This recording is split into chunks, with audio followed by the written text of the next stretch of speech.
चलो फिर हम डिस्कस करते हैं ग्राफ। रार तो आपको पता है कि अगर मैं x वर्सेस t का प्लॉट लूं, x क्या है, डिस्टेंस, या अगर यूं तो x पोजीशन रिप्रेजेंट करता है, पर अगर मैं ये डिसाइड कर लूं कि मोशन स्टार्ट्स फ्रॉम ओरिजिन, तो इनिशियल एक्स तो जीरो हो गया, तो जो फाइनल एक्स होगा पोजीशन भी हुई और डिस्प्लेसमेंट भी हुआ। तो एक्स वर्सेस टी ग्राफ ले, एक्स वर्सेस टी ग्राफ में स्लोप जो है, स्लोप गिव्स वेलोसिटी, तो गिव्स वेलोसिटी। ठीक है, एक्स वर्सेस टी के ग्राफ में स्लोप गिव्स वेलोसिटी। नॉर्मली जो ग्राफ है उसकी दो इंपॉर्टेंट कैरेक्टरिस्टिक्स होती है, क्या क्या, एक तो स्लोप एंड एरिया, पर यहां पर एरिया का कोई सिग्निफिकेंस नहीं है। बराबर, स्लोप जो है वो दोनों quantity, vertical quantity and horizontal quantity का रेशियो होता है। बराबर, और जो एरिया है वो दोनों क्वांटिटी का प्रोडक्ट होता है। अब आपको पता है एक्स बाई टी यानी delta x by delta T वो वेलोसिटी होती है। बराबर, पर एक्स इंटू टी का कोई सिग्निफिकेंस नहीं है, इसलिए इसमें सिर्फ क्या इंपॉर्टेंट है, स्लोप। बराबर, अगर एक्स वर्सेस टी प्लॉट आपको यूं मिल रहा है,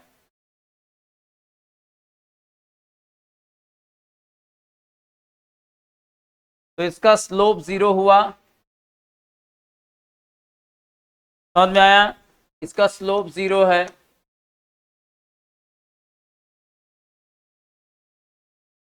स्लोप जीरो है, इसका मतलब क्या हुआ, बरा वेलोसिटी जीरो है, बरा तो the object is at rest. समझ में आ गया, तो इससे आपको क्या पता चला, जो ऑब्जेक्ट है वो रेस्ट में है। इसी तरह से अगर x वर्सेस t प्लॉट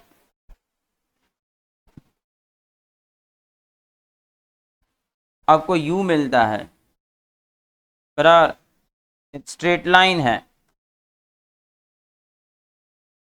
तो इसमें क्या हो गया, स्लोप जो है वो पॉजिटिव एंड कांस्टेंट है। स्लोप जो है वो पॉजिटिव है एंड कांस्टेंट है, और जब स्लोप पॉजिटिव एंड कांस्टेंट है तो वेलोसिटी पॉजिटिव एंड कांस्टेंट, बराबर। तो द पार्टिकल या object, particle move in positive direction with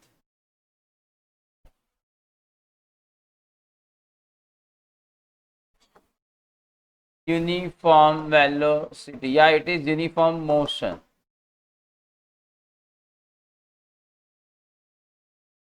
uniform. समझ में आया, ये आपका यूनिफॉर्म मोशन है। क्लियर,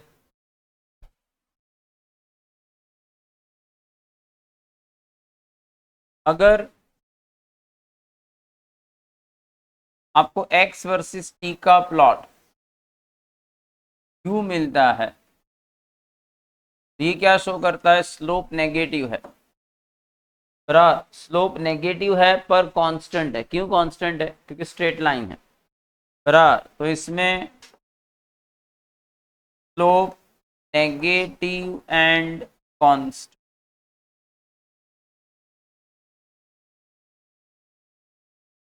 बराबर, तो पार्टिकल performs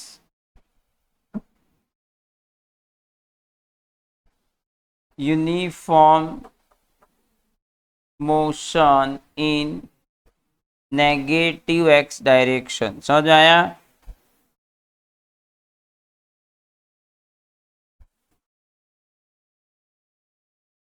समझ में आ रहा है? देखो सपोज ये 10 है, तो कुछ टाइम के बाद ये 7 हो गया, कुछ टाइम के बाद ये 4 या 5 हो गया, इस तरह से।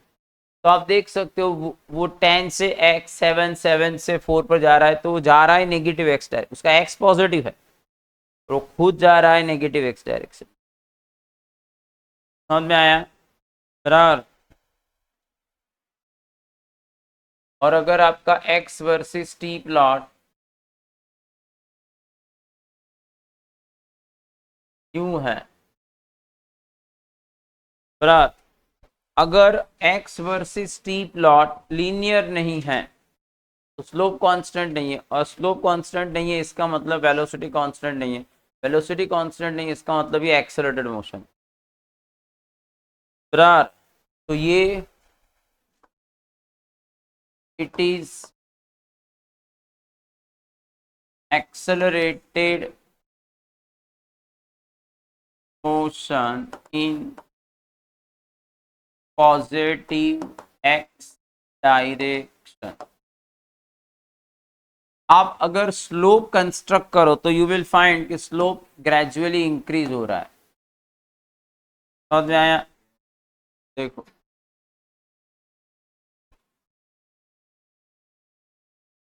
यू कैन सी कि स्लोप जो है बढ़ रहा है ना, इसलिए बराबर ये एक्सेलरेटेड मोशन है, इसमें वेलोसिटी बढ़ रही है। क्लियर? एक्स वर्सेस टी के प्लॉट से आप एक्सेलरेशन को फाइंड नहीं कर सकते। बराबर, जिस तरह से आप वेलोसिटी को फाइंड कर सकते हो, उसका मैग्नीट्यूड फाइंड कर सकते हो, वैसे एक्स वर्सेस टी के प्लॉट से आप एक्सेलरेशन फाइंड नहीं कर सकते, पर आप नेचर ऑफ एक्सेलरेशन समझा सकते हो। समझ में आया? नेचर ऑफ एक्सेलरेशन समझा सकते हो। अगर यूं एक्स वर्सेस टी प्लॉट है,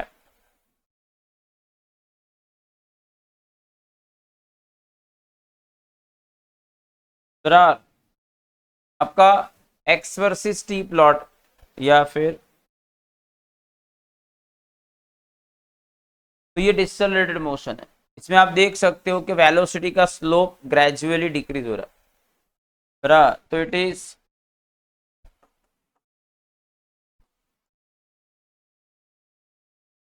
डिसेलरेटेड मोशन।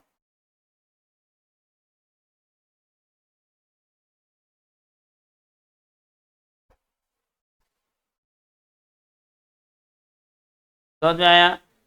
क्योंकि आपका वेलोसिटी टाइम के साथ वेलोसिटी कम हो रही है।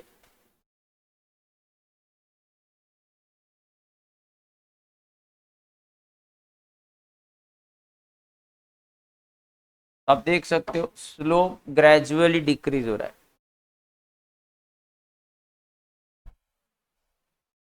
कोई डाउट?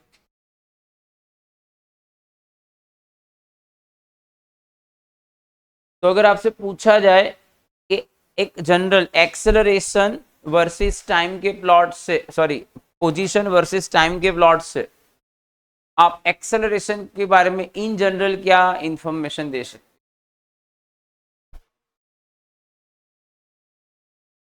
तो ये हमने डिस्कस किया था 11th में कि अगर पहले तो एक्सेलरेटेड मोशन है ये पता कैसे चलेगा? तो एक्सेलरेटेड मोशन के लिए आपका एक्स वर्सेस टी प्लॉट जो है, बराबर, for accelerated motion your x versus T plot should be curve. If it is straight line velocity is constant acceleration is 0। समझ में आया? तो it should be curve. If it is concave upward, the graph is such that either it is complete concave upward or a part of concave upward curve, so acceleration is positive. And if it is the shape is like it is concave downward, so acceleration negative. समझ में आया? बराबर।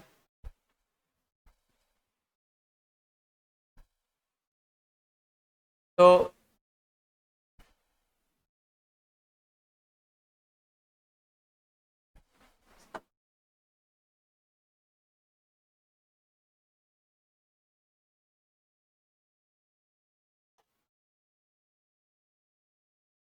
Acceleration from x versus t graph, acceleration from x versus t graph. बराबर, तो क्या बता सकते हो? If x versus t graph is linear, acceleration 0. बराबर, for curve acceleration is not 0. बराबर, if the curve is concave upward, acceleration positive. बराबर, if the curve is convex upward, यानी concave downward, और concave downward, acceleration negative.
चलो, suppose ये आपको x versus t का plot दिया है।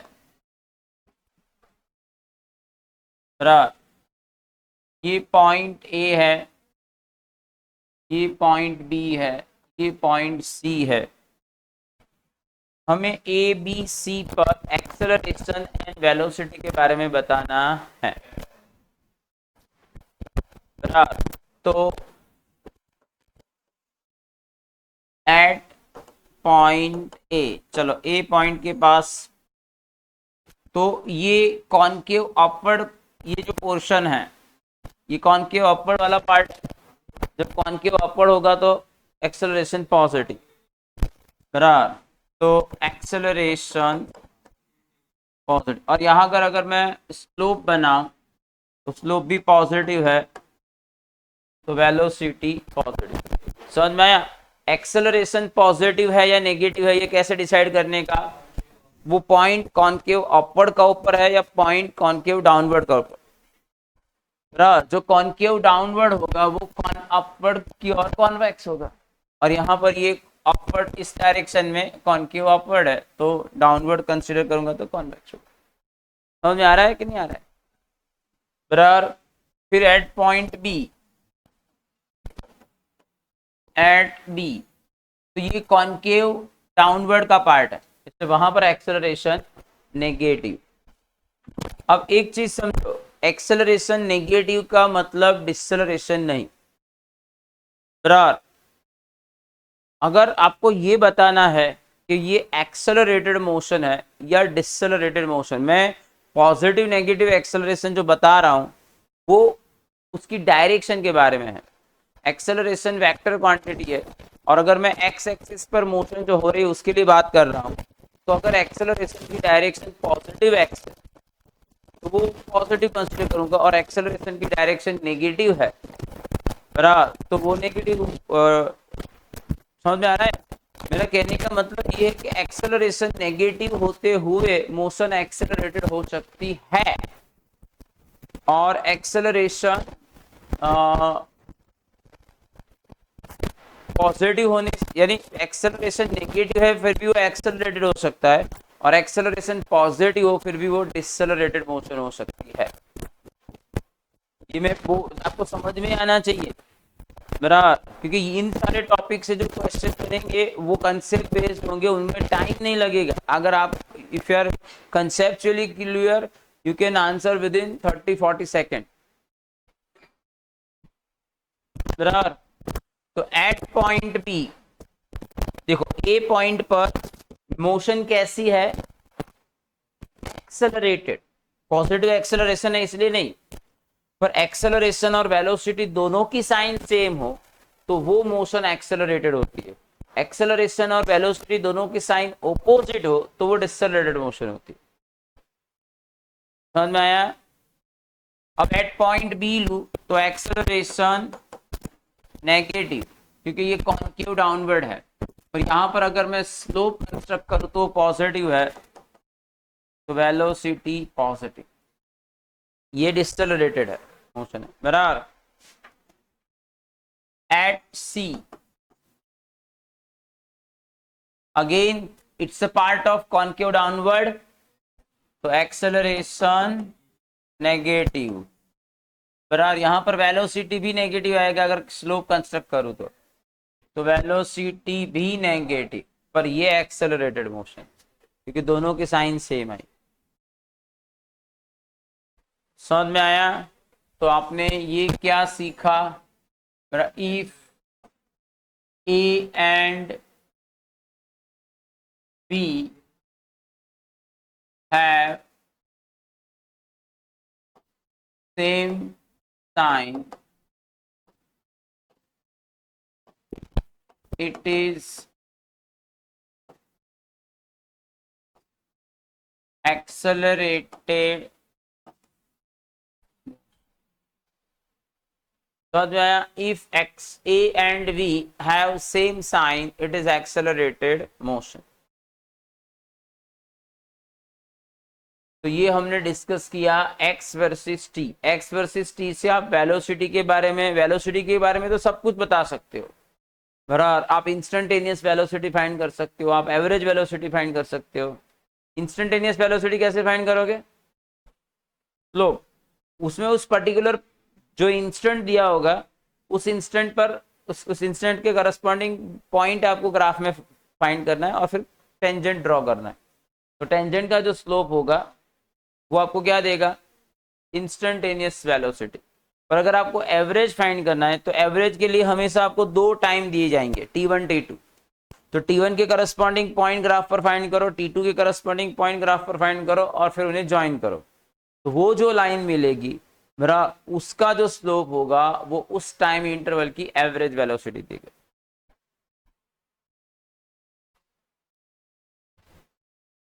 आया समझ में?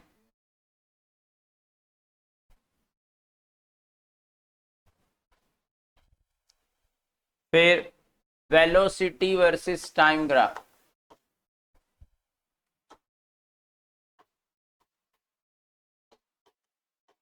Velocity versus time graph. Velocity versus time graph में लिसन, अगर वो वेलोसिटी वर्सेस टाइम ग्राफ है बराबर, तो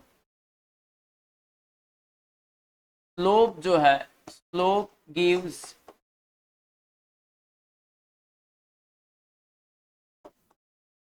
acceleration, slope gives acceleration. Area क्या देगा? प्रोडक्ट बराबर। तो यहां पर प्रोडक्ट होगा डिस्प्लेसमेंट। तो ये आपको याद रखना है, वेलोसिटी वर्सेस टाइम का जो ग्राफ है उसका एरिया आपको देता है डिस्प्लेसमेंट। क्लियर? अब स्लोप का कंसेप्ट आपका क्लियर है, जो आगे पढ़ा वही। बराबर, स्लोप पॉजिटिव हो नेगेटिव हो, बराबर, अगर वेलोसिटी वर्सेस टाइम का ग्राफ लीनियर है, बराबर, तो आपका एक्सेलरेशन कांस्टेंट, और लीनियर नहीं है तो एक्सेलरेशन वेरिएबल है। बराबर, if v versus t graph is linear but not horizontal, समझ में आया? अगर हॉरिजॉन्टल होगा तो क्या होगा? तो उसमें फिर स्लोप जीरो हो जाएगा, तो फिर एक्सेलरेशन जीरो हो जाएगा। But not horizontal, then acceleration is constant। बराबर, तो उसमें एक्सेलरेशन कांस्टेंट होगा। बराबर, बाकी कंसेप्ट सारे सेम ही है। बराबर, जो हमने स्लोप वाला जो एक्सेलरेशन पॉजिटिव नेगेटिव वो तो आपको वहां मिल जाएगा। बराबर, चलो मैं आपको ये जो मैं ग्राफ ड्रॉ कर रहा हूं, ये वेलोसिटी है और ये टाइम है। समझ में आया? ग्राफ इस तरीके का है। आप मुझे ये बताओ कि ये एक्सेलरेटेड मोशन है या डिससेलरेटेड मोशन है? मैं दो आपको देता हूं और आपको उसके लिए मुझे बताना है, तो आपका वेलोसिटी का कंसेप्ट क्लियर हो जाएगा।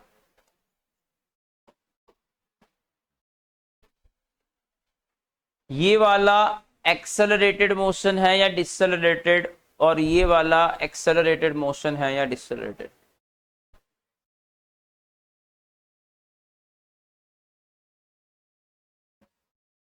बोलो Devansh, you are looking very active.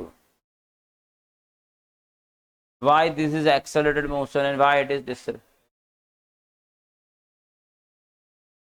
ये इस तरह से भी आप जान सकते हो कि बराबर अल्टीमेटली जो मैग्नीट्यूड है वो तो बढ़ रहा है ना, और यहां पर टाइम के साथ मैग्नीट्यूड कम हो रहा है। बराबर, और मैंने जो सीखा है उस हिसाब से देखो, तो देखो ये जो स्लोप है वो नेगेटिव है। बराबर, ये स्लोप नेगेटिव है। बराबर, तो एक्सेलरेशन नेगेटिव हुआ, और इसमें वेलोसिटी भी नेगेटिव है, तो अगेन दोनों की साइन तो सेम आई ना, और जब साइन सेम होती है तो वो एक्सेलरेटेड मोशन होती है, तो इसलिए ये एक्सेलरेटेड है।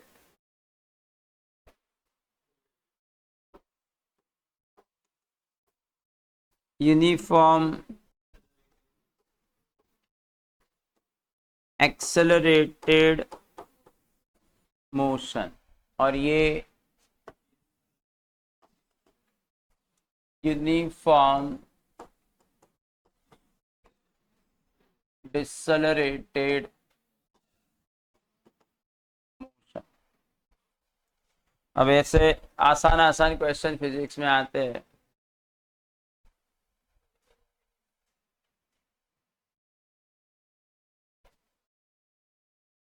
ठीक है, आया समझ में? और एक, अभी तुम घर जाके कुछ करो ना करो, पर यहाँ एक्टिवली पढ़ो, क्योंकि बराबर, अगर आप पूरा मुझसे मैं जितना पढ़ाता हूँ पूरा सारा ध्यान से पढ़ते हो, फिर भी वो इनफ नहीं है। बराबर, तो अगर आप सब जो इसका सिर्फ 30% ही ले पा रहे हो, तो क्या अभी मुझे बताना आपको।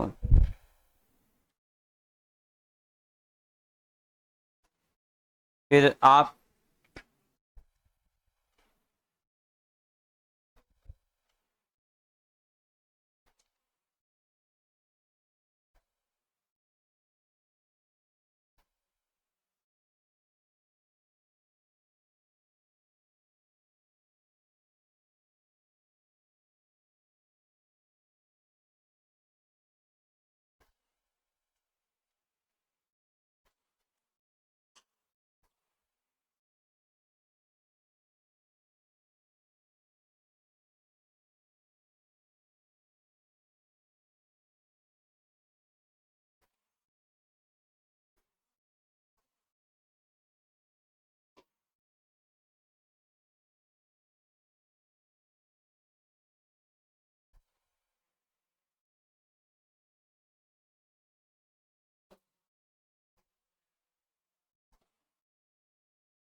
चलो clear.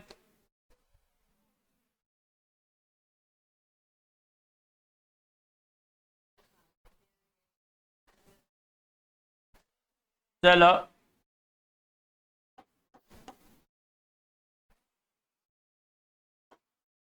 Acceleration versus time graph इस तरीके का है, तो corresponding velocity versus time graph कैसा हो सकता है? Remember it is acceleration versus time graph.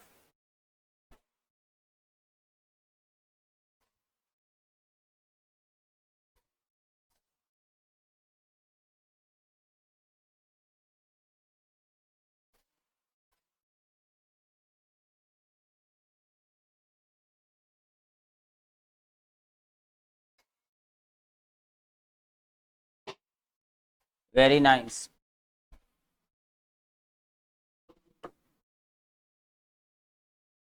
देखो हमने अभी पढ़ा कि एक्सेलरेशन वर्सेस टाइम का ग्राफ है और एक्सेलरेशन कांस्टेंट नहीं है। अगर एक्सेलरेशन कांस्टेंट है तो velocity versus time graph straight line linear होना चाहिए, पर ये एक्सेलरेशन वेरिएबल है, इसका मतलब कि ग्राफ कर्व होना चाहिए।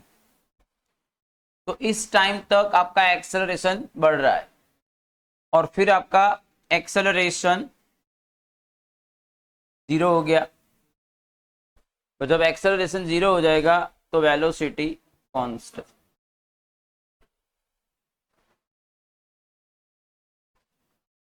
समझ में आया बराबर? फिर आपको ये पता है कि अगर वेलोसिटी से सॉरी पोजीशन से वेलोसिटी पर जाना है तो क्या करने का?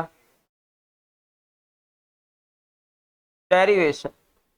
बराबर, यानी अगर आपको x as a function of t दिया है तो आप डेरिवेशन करके वेलोसिटी फाइंड करोगे, वेलोसिटी को टाइम से डेरिवेट करोगे तो एक्सेलरेशन मिलेगा, और उल्टा जाना है तो इंटीग्रेशन करना पड़ेगा। बराबर, अगर आपको एक्सेलरेशन दिया है और आपको सपोज डिस्प्लेसमेंट फाइंड करना है तो आपको you have to go for integration. बराबर, सपोज इस तरीके का है, acceleration is 5 metre per second square, तो find displacement between t is equal to 0 second to t is equal to 2 second। बराबर, तो आपको वेलोसिटी फाइंड करनी पड़ेगी, तो वेलोसिटी क्या होगा? Integration a dt। बराबर, सपोज मैं 0 से t लेता, तो 0 से t बराबर a आपको दिया है 5 dt, तो ये हो जाएगा 5t। बराबर, अब ये आपको वेलोसिटी मिली, फिर वेलोसिटी से आपको जाना है डिस्प्लेसमेंट, तो वेलोसिटी यानी dx by dt is equal to 5t। तो आपका dx क्या होगा? इन बराबर 5t बराबर dt 0 to 2। बराबर, या फिर मैं एक जनरल बनाऊं तो 0 टू t और ये 0 टू x, ओरिजिन से मोशन स्टार्ट हुई ये मैंने एज्यूम किया, तो इंटीग्रेशन dx का answer x 0 to x 5, t की derivative t square by 2 0 to t, तो x की आपको जो जनरल फॉर्मूला मिली 5/2 t क्यूब, नहीं बराबर इंटीग्रेशन तो किया मैंने। बराबर, अब आपको जो चाहिए डिस्प्लेसमेंट, तो x at t is equal to 0 लो तो 0 and x at t is equal to 2 second, तो 5/2 10 बराबर। तो आपका डिस्प्लेसमेंट क्या होगा, final position minus initial position that is 10 metre. तो इस तरह से आप फाइंड कर सकते हो।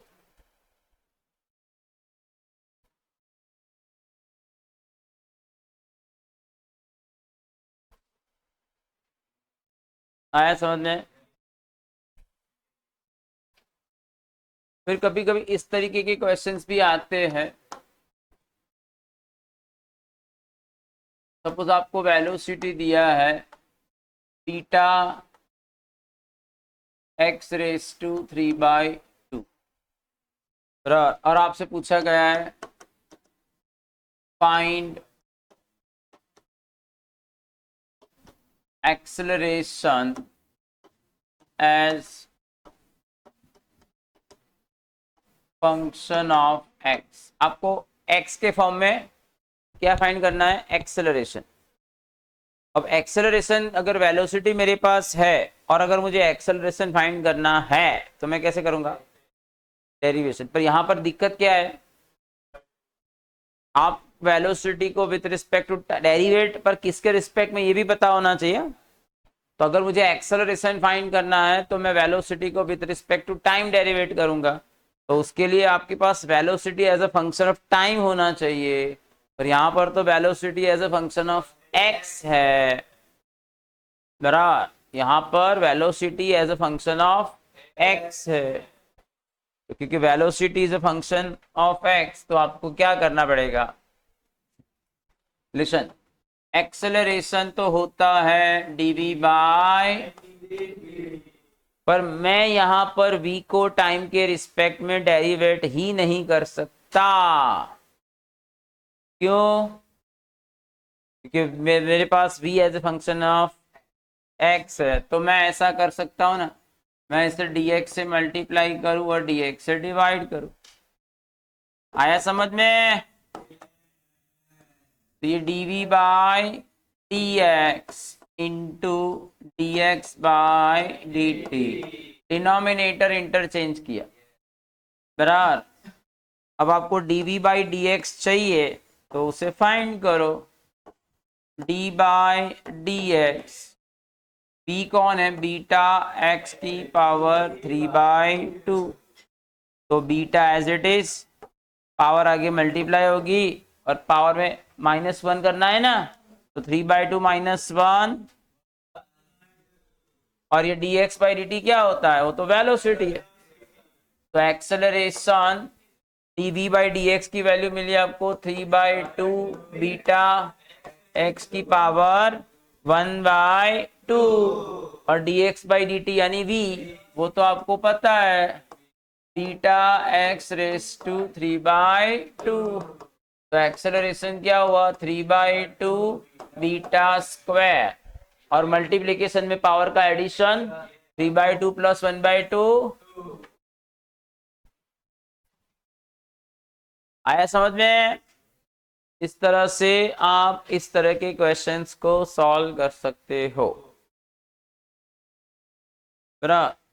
और इस टाइप के क्वेश्चंस नीट के लिए एकदम आइडियल है। 1 मार्कर एक तरह थोड़ा कंसेप्चुअल भी है।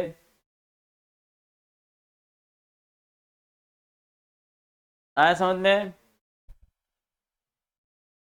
शुक्ला जी ने मुझे पूछा था ना कैसा क्वेश्चन। चलो, फिर इस चैप्टर का सबसे इंपॉर्टेंट पॉइंट टॉपिक कौन सा था, uniform accelerated motion. Uniform accelerated motion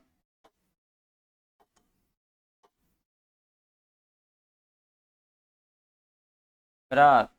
तो उसकी जो फॉर्मूला हमने याद रखी है उसका लिस्ट बना देते हैं। P is equal to V0 plus AT। फिर ये आपने याद रखा है कि नहीं रखा है, पर कभी कभी ये बहुत इंपॉर्टेंट होता है बराबर।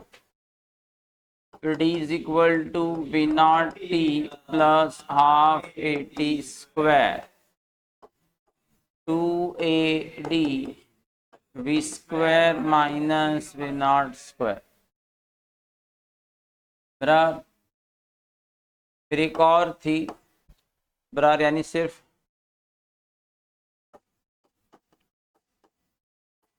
Distance traveled in nth second, distance traveled in nth second, वो क्या था, d nth is v0 plus a by 2 2n minus 1 बराबर।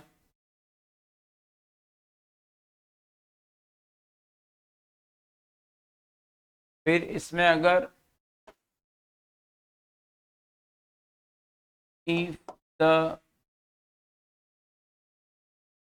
motion is under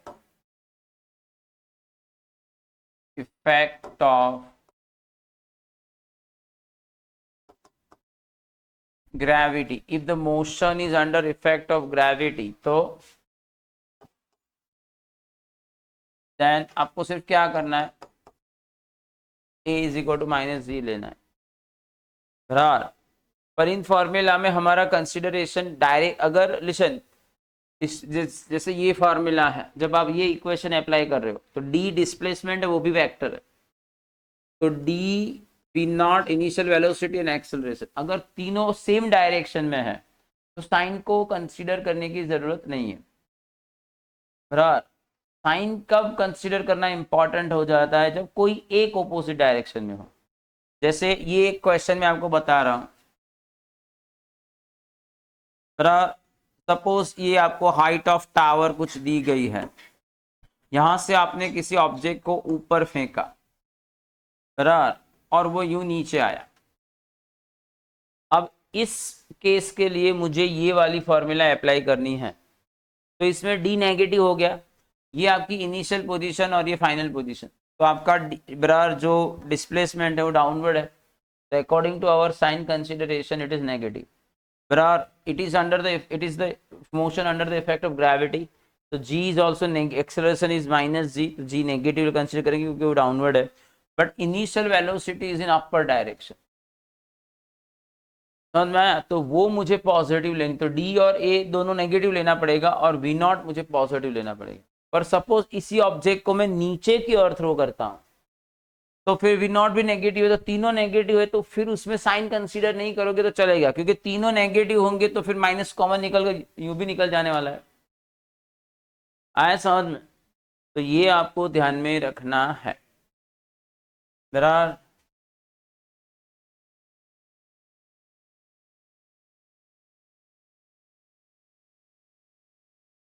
में एक और पॉइंट ऐड कर सकते हैं, if it is free falling motion, अगर वो फ्री फॉलिंग मोशन है बराबर,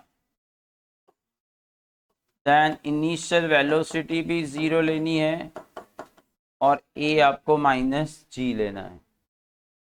अगर फ्री फॉलिंग मोशन के लिए आपको एक्सेलरेशन वर्सेस टाइम का ग्राफ प्लॉट करना है, तो it is like this, acceleration is minus g -9.8, पर वो कांस्टेंट होता है। पर अगर आपको फ्री फॉलिंग मोशन के लिए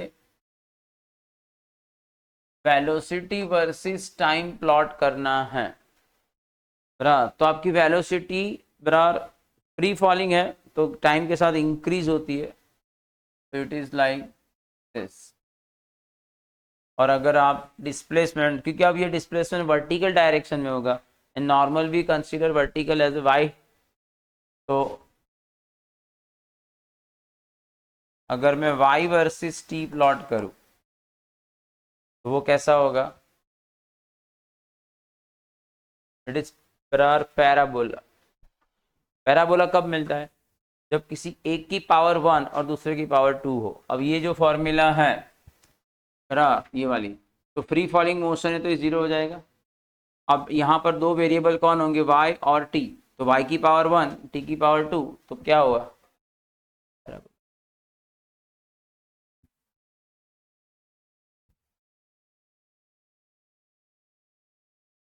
समझ में आया?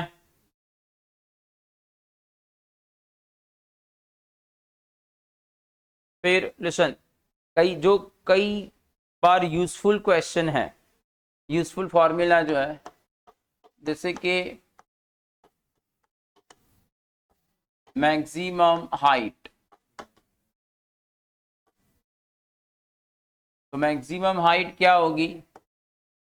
h is equal to V naught square by 2g। अगर आप किसी ऑब्जेक्ट को वी नॉट स्पीड से अपवर्ड थ्रो कर रहे हो, समझ में आया?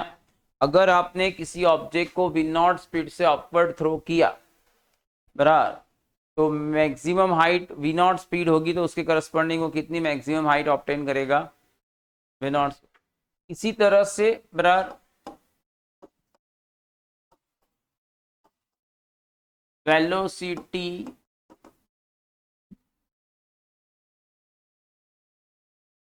After travelling h distance in free falling मोशन। अगर वो फ्री फॉलिंग मोशन है तो h डिस्टेंस ट्रैवल करने के बाद उसकी वेलोसिटी क्या होगी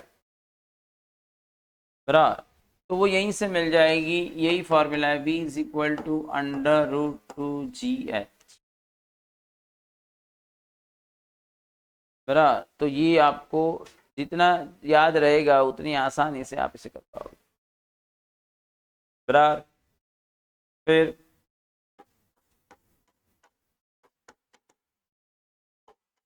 time taken to reach maximum height, maximum height पर जाने के लिए उसने टाइम कितना लिया बराबर, तो वो time t under root 2h by g।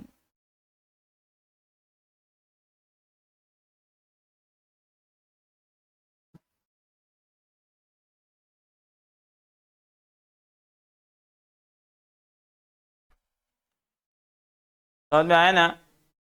देखो ये सिंपल है, आपको ये जो formula d is equal to V naught T plus half A T square,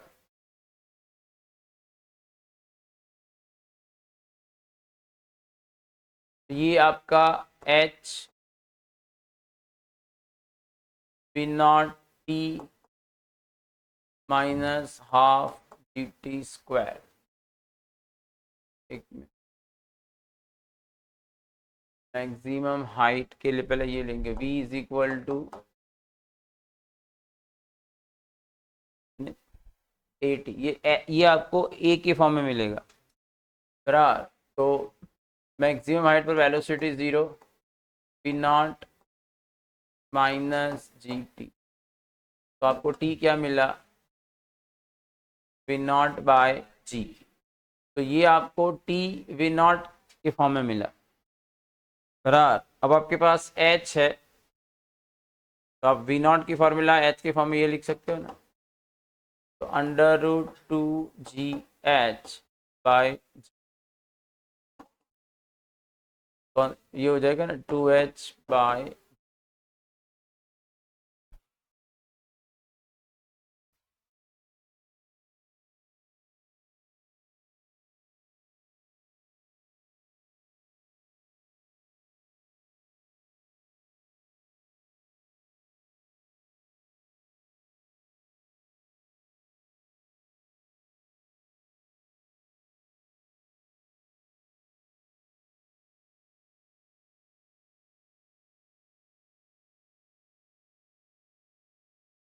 ठीक है,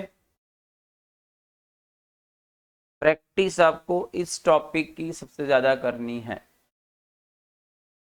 बराबर।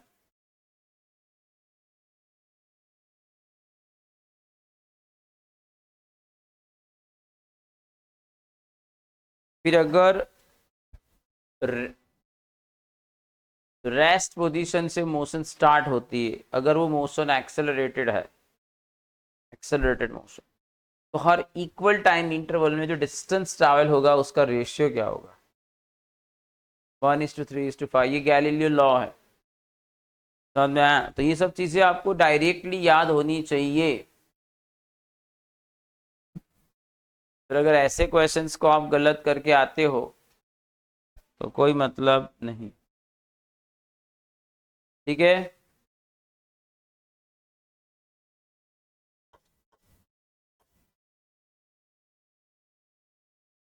If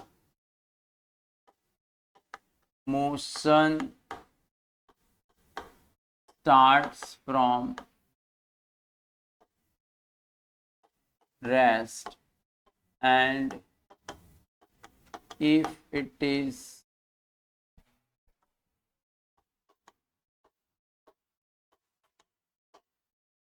uniform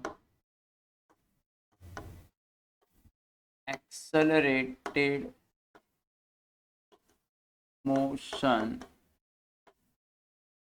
if motion starts from rest and if it is uniform accelerated motion, then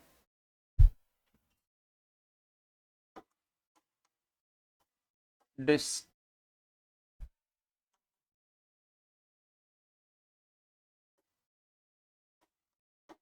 ratio of distances traveled in each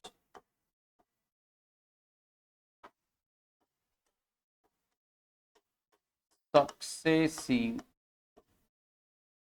equal time intervals is 1:3:5:7।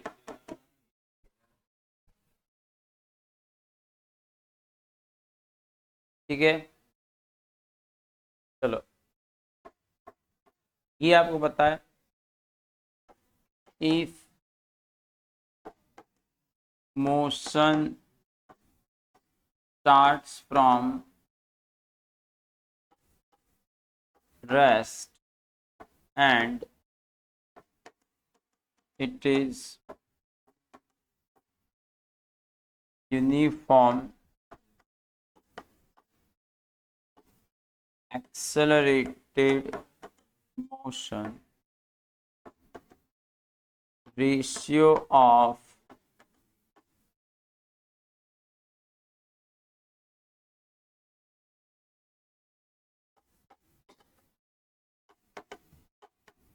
time intervals for each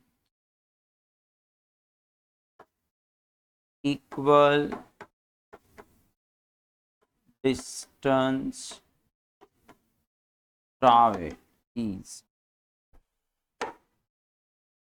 इसमें क्या था? इसमें हर equal time interval के लिए जो distance travel हुआ उसका ratio है। अब इसमें हर इक्वल डिस्टेंस के लिए जो टाइम लगेगा उसका रेशियो चाहिए। नहीं, ये नहीं है वो।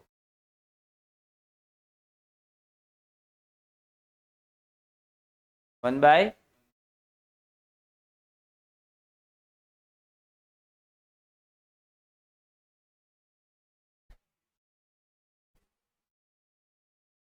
ये हम डिस्कस करते फिर यहां पर आकर आंसर लिखेंगे।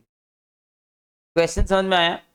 जैसे मैंने टाइम इंटरवल लिया और डिस्टेंस लिया h, हम फ्री फॉलिंग मोशन लेते बराबर, तो हर h डिस्टेंस ट्रैवल करने में कितना टाइम लगेगा बराबर? पहला h डिस्टेंस ट्रैवल करने में कितना टाइम इंटरवल लगा, नेक्स्ट h डिस्टेंस ट्रैवल करने में कितना टाइम लगा, नेक्स्ट एच डिस्टेंस ट्रैवल करने में कितना टाइम लगेगा वो फाइंड करके फिर हम उनका रेशियो लेंगे। बराबर, समझ में आया? तो अभी आपको ये पता है कि ये फ्री फॉलिंग मोशन है, तो एच डिस्टेंस ट्रैवल करने में कितना टाइम लगता है? तो t1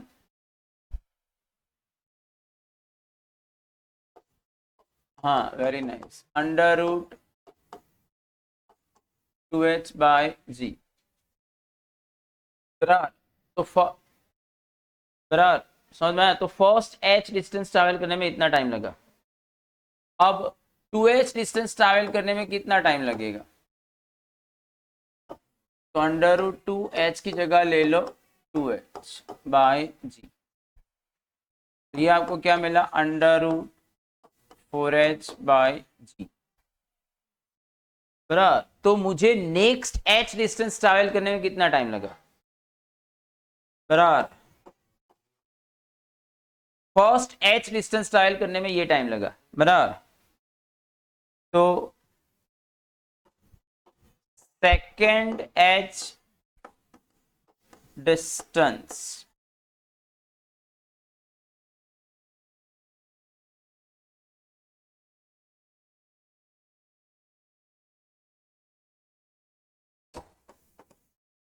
time taken to travel second h distance, time taken to travel second h distance कितना आएगा? That is t2 minus t1।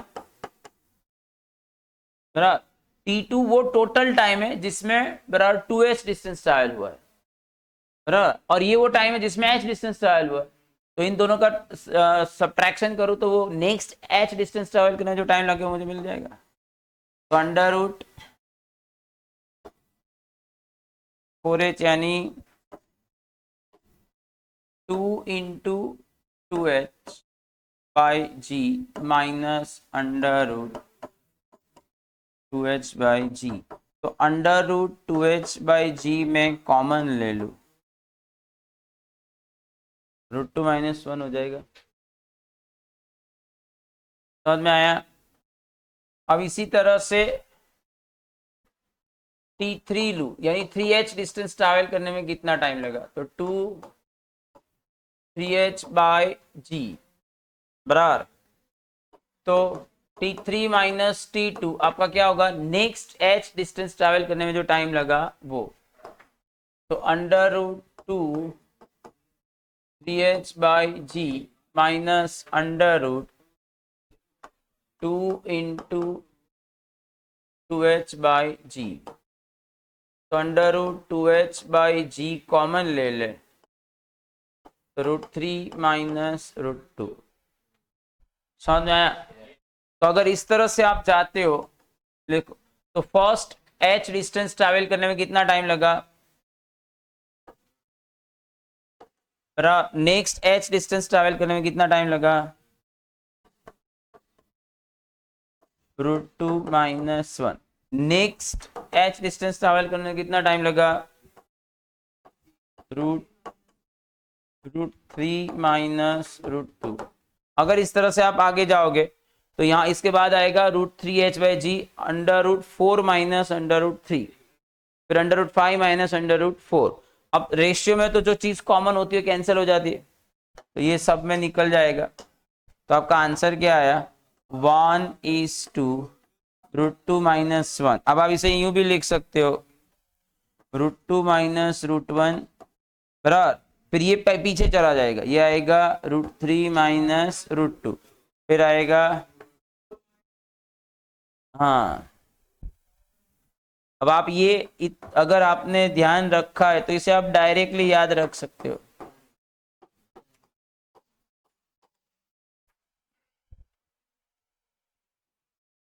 बराबर, ऐसे रिजल्ट्स। अब सपोज कोई पढ़ने में अच्छा है पर अगर उसने ये क्वेश्चन कभी देखा ही नहीं, पढ़ने में अच्छा है तो वो ये सब करके ये आंसर तो ले आएगा।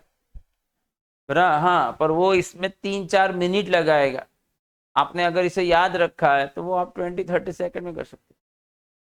जितनी ज्यादा चीजें आप याद रख सकोगे उतना कम टाइम वहां पर लगेगा।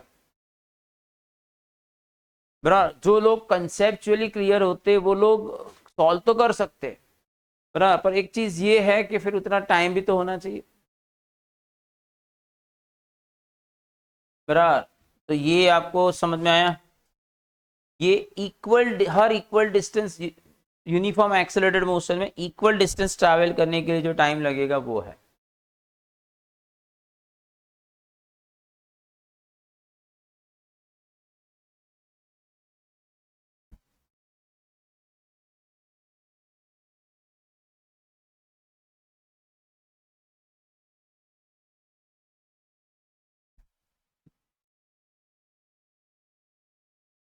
ठीक है, फिर मैंने कल बोला था, याद है ना आपको, कि मैं उधर देखने वाला ही नहीं हूँ कि पढ़ने वाले की हालत क्या है। इससे अच्छा कैसे पढ़ा।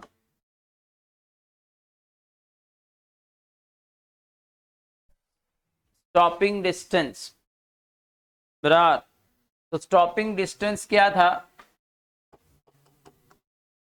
V0² बाई 2a, यानी जो स्टॉपिंग डिस्टेंस है वो इनिशियल स्पीड के स्क्वायर के डायरेक्ट प्रोपोर्शन में है, और जो डिसेलरेशन आप प्रोड्यूस करोगे उसके इनवर्स प्रोपोर्शन में है।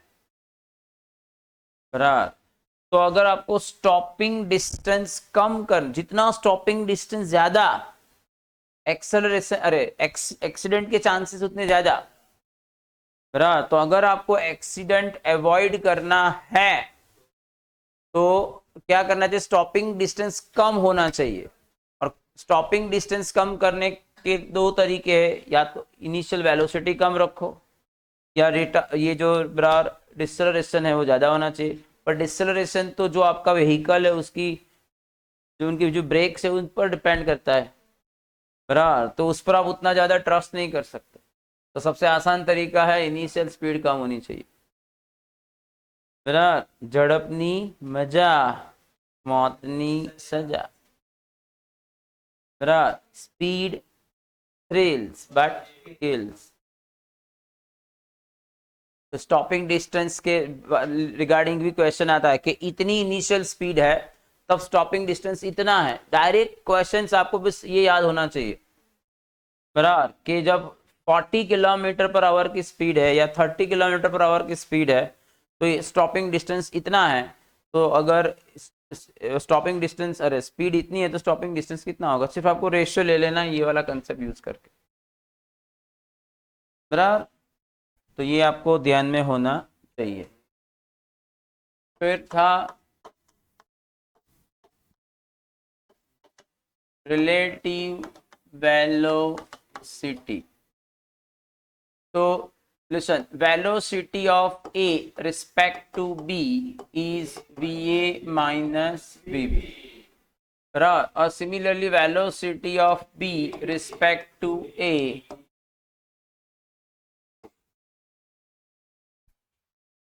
पर इसमें साइन कंसीडर करने की, कोई एक डायरेक्शन को पॉजिटिव लो, एक डायरेक्शन को नेगेटिव लो। अब सपोज दोनों सेम डायरेक्शन में जा रहे हैं तो दोनों की वेलोसिटी या तो पॉजिटिव होगी या दोनों की नेगेटिव, यानी साइन सेम रहेगा।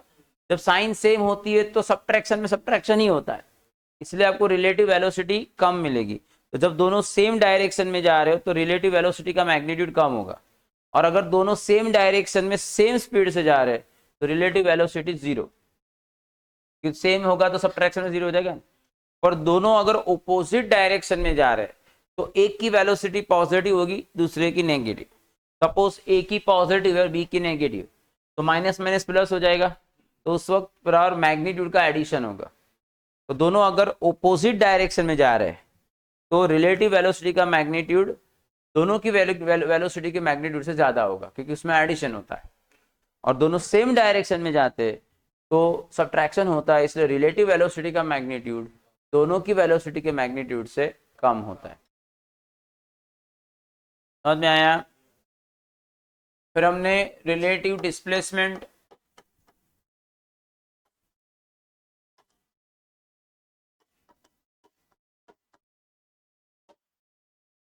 ये रिलेटिव वेलोसिटी वाला जो कंसेप्ट है ना, ये जब 2D में आता है या 3D में आता है, वेक्टर फॉर्म में आता है, तो थोड़ा डिफिकल्ट हो जाता है।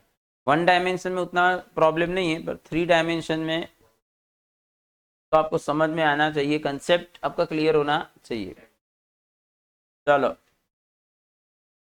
तो सपोज एक्स एक्सिस पर 2 पार्टिकल मोशन में है, ये आपका ओरिजिन है बराबर। ए का t is equal to 0 time की पोजीशन है, it is moving with velocity V A, और ये b की t is equal to 0 time वाली पोजीशन है, it is moving with V B. तो ये जो डिस्टेंस होगा वो ए का इनिशियल पोजीशन होगा, और ये जो डिस्टेंस है वो बी की इनिशियल पोजीशन होगी बराबर। अब t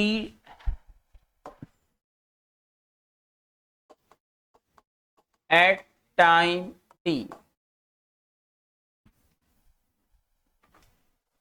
तो एट टाइम t क्या होगा बराबर, इसने वी ए टी जितना ज्यादा डिस्टेंस ट्रैवल किया, तो बराबर ए की पोजीशन क्या हो जाएगी, ऑलरेडी वो ओरिजिन से एक्स ए नॉट डिस्टेंस पर तो था ही, और उसने टी टाइम इंटरवल में वी ए टी जितना डिस्टेंस ट्रैवल किया, तो ये मिल गया आपको ए की पोजीशन।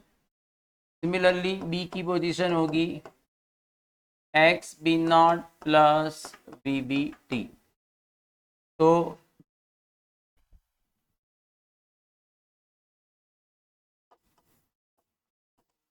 relative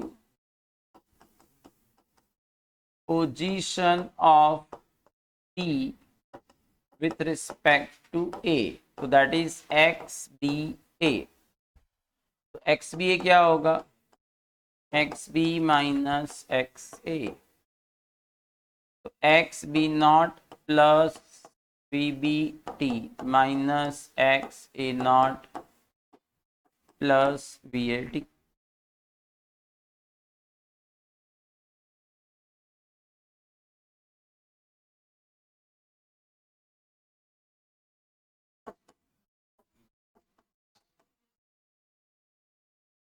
चलो समझ में आया।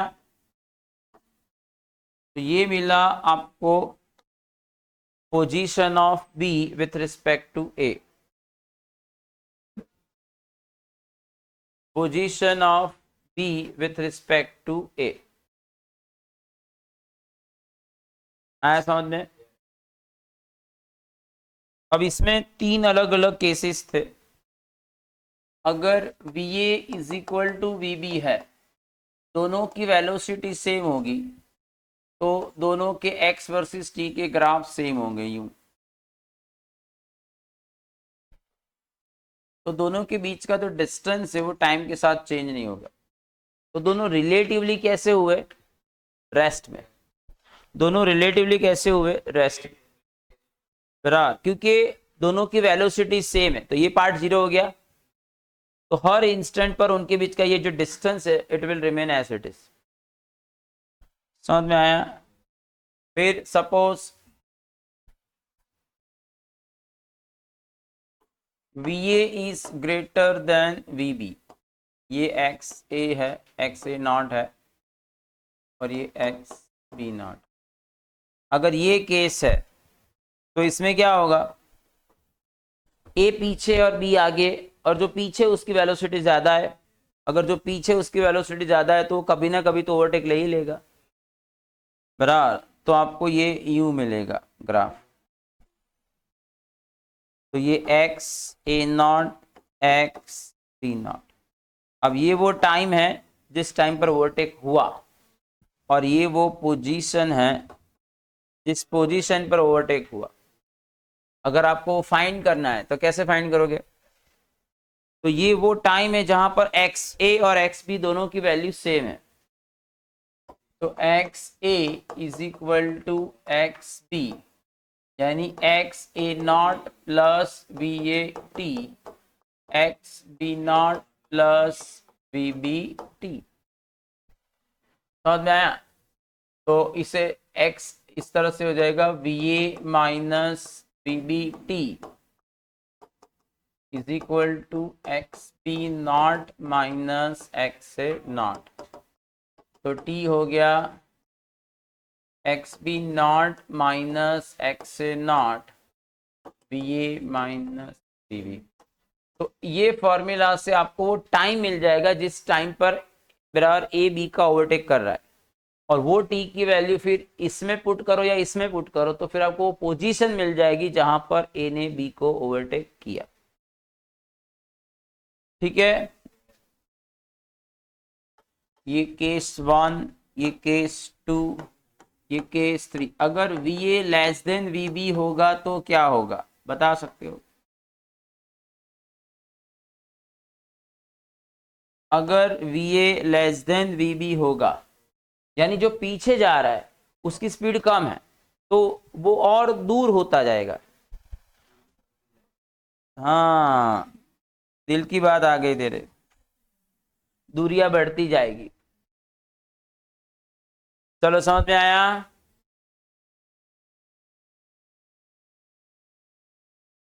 एक और केस डिस्कस कर सकते हैं। Both are moving in opposite direction, both are moving in opposite direction. अगर दोनों ऑपोजिट डायरेक्शन में मोशन कर रहे हैं तो एक की वेलोसिटी नेगेटिव कंसीडर होगी ना। तो सपोज ए पॉजिटिव एक्स डायरेक्शन में जा रहा है और बी नेगेटिव एक्स डायरेक्शन, तो ये आपका एक्स ए नॉट होगा और ये आपका एक्स बी नॉट। तो सेम इसी फॉर्मूला से आपको क्या मिलेगा, जिस टाइम पर वो अभी ओवरटेक वर्ड नहीं यूज कर सकता, दे क्रॉस ईच अदर, पर इसमें होगा क्या, देखो ए की वेलोसिटी पॉजिटिव है, उसका स्लोप पॉजिटिव, पर बी की नेगेटिव है, तो बी की नेगेटिव है तो माइनस माइनस प्लस हो जाएगा, तो नीचे स्पीड का एडिशन होगा। यही फॉर्मूला यूज करने, अगर आपसे पूछा जाए कि when they cross each other तो आपको इसी में वैल्यू पुट करनी है। पर ध्यान क्या रखने का, बी भी अब नेगेटिव होगा और इस तरह से टी मिलेगा, उसे फिर एक्स से या एक्स बी की फॉर्मूला में पुट कर दोगे तो पोजीशन भी मिल जाएगी कि कहाँ वो ओवर क्रॉस कर रहे हैं। ठीक है, तो यहां पर हमने क्या किया, ये चैप्टर खत्म। मेरा आपके जो डाउट्स है वो आप कभी भी लेकर आ सकते हो।